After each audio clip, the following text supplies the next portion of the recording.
here's the finished pattern or transom, one side of it. Now, what I did was I just took this and I'm using this for my pattern for the other side. So I'm going to have 2-inch square tubing making this, transom, sandwiching it in between. So it's going to be a real nice, thick, sturdy transom. Now, what I want to do with this next piece is I want some setback on my boat. I don't want that boat sitting straight, the transom sitting straight up and down. I want a little bit of setback. And what that'll kind of do is that'll allow that motor to, whenever it's trimmed all the way down, to actually be cocked just like that. And you want a little bit of setback in a transom, because whenever your boat comes up on plane, you ideally want that motor trimmed all the way down so that it's actually trying to push that front of that boat up and it creates lift. Whereas if you have your transom straight and your motor is not being able to tilt forward that way, your motor is just pushing flat. And you don't jump up out of the, your hull don't jump up, you don't get a real good hole shot. So that's pretty important, that setback. So what I want is I want about 11 or 12 degrees of setback. So what I did was I took a block that was the same thickness as this transom is going to be. I set it on my transom. I took an angle finder. I set that block to 11 to 12 degrees, and I measured that gap that's being created because you're setting it back. Now the reason that's important is because when welding aluminum, fit up is really important. It's awfully hard to weld gaps. Not so much with steel, but it's hard to weld gaps. Fit up is real important with aluminum. Now, if I have made this transom straight and then I go to tilt it back, I'm going to have, a substantial gap on the inside that I'm going to have to deal with and weld. So what that gap was a heavy 1/4 inch. It was about 5/16 inches. So on this pattern here, what I did was, you can see I've traced a line. I've set my my pattern up here, but I've made this second piece about 5/16 inches taller than this piece, just on the bottom. And so what that'll give me, whenever I actually weld this thing up, you'll see that lip there, and then as I roll that thing back, it will be at the correct setback, and I'll have tight fit up on the inside and the outside. So you got to kind of remember that. So anyway, just a couple other quick things here. You guys are seeing in the time lapse me use a straight edge on everything. I could freehand a lot of these cuts. I know I could. That being said, I'm building this boat. I'm building one of these boats. This is my money, my time. The couple of minutes that it takes me to set up a straight edge is worth it. If I move that saw a little bit here and there, that's a problem I gotta fix. And to me, it's just easier to set up a straight edge. Also, this blue boat behind me that you guys keep hearing me reference and see me referencing, I keep taking measurements and kind of mimicking things off of that. That's my big walleye boat, or it was until I built this thing, or my big V-bottom boat rather. That's an Alumacraft competitor. It's a deep V, and I absolutely love the way that boat handles big rough water. So naturally, I'm going to take the best things of that boat and use this in this boat. So that's the reason you guys keep seeing and hearing me reference that boat, is just because it rides great. Biggest problem with this boat here is, because it's a super deep V, the front end is not very big. So I'm limited with my front deck space on this boat, where with this boat here, I'm going to have a ton of deck space. And I'm going to have about another 7 foot of boat. So anyway, that's kind of the reason why you guys keep seeing me reference that.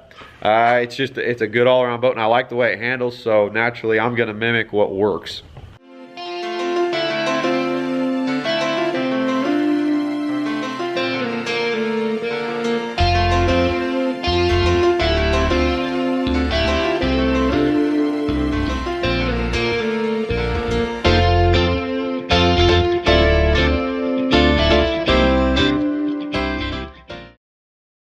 What I've done is I've laid out here on a nice level surface.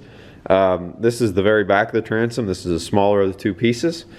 So what I'm going to do is I'm going to take this 2x2 square tubing and I'm going to start cutting this in all the way around the perimeter, and then right there where the motor is going to sit, I'm going to add additional blocking, so that way whenever I do bolt my motor, I'm not going through basically a 2-inch hollow gap. I'll be going through more or less a, you know, a rigid, not quite solid, but a rigid backing.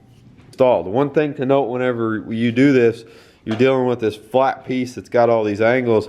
You never want to put a lot of heat in one area for a long time. You know, this thing may have a tendency to warp. This is all 3/16, so it's pretty thick material, but at the same time, you know, what a little here, go over there, what a little there, what a little there, you know, and just kind of keep the heat evenly transferred across the plane. That way this thing doesn't have a tendency to want to warp on me or kind of get that wavy oil can look.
Done there is welded up the whole transom, and I've got this this pink board insulation here, and I've set this inside of the transom. So this does a couple of different things.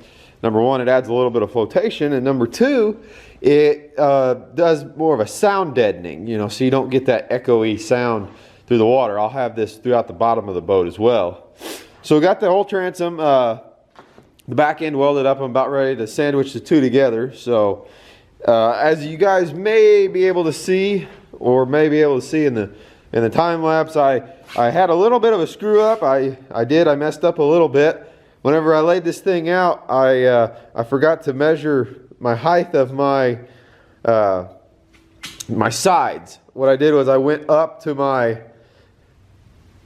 width, and then I went straight up, and I had carelessly forgot to measure the height for my sides.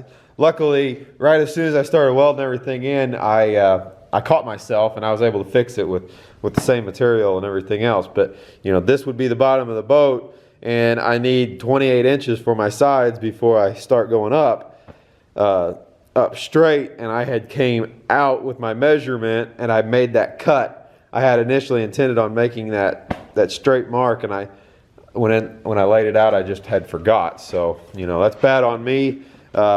Didn't take really any extra time, but it's done now. You can see the point from right there to right there 5 inches below. That's 28 inches. That's going to be basically the width of my sides, and then it flares and goes up again. So no big deal. Just had to make that cut. But this is the finish of the inside of the transom here. So now what I'm going to do is I'm going to transfer the center mark of all of this tubing to this sheet right there, and then I will take that saw and I'll make rips all the way around. Just dive in and plunge cut.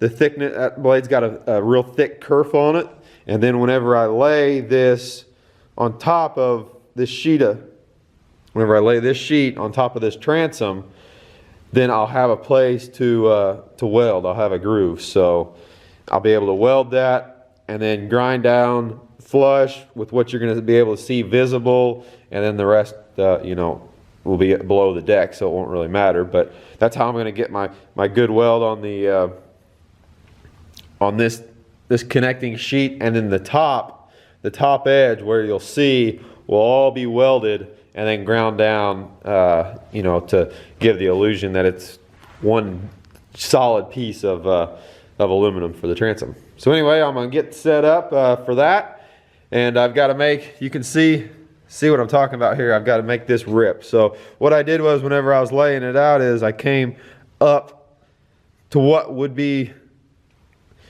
the width of my boat, and then I went straight up, and I should have went from that point to 28 inches, which should be right in there, and I forgot to make that rip. So that was my bad. I got to do that real quick, and then we'll move on. No biggie. You know, you can make all the mistakes you want as long as you can fix them and hide them. And you know, this was just one mistake. It's no big deal. I can fix it, and we'll be moving on.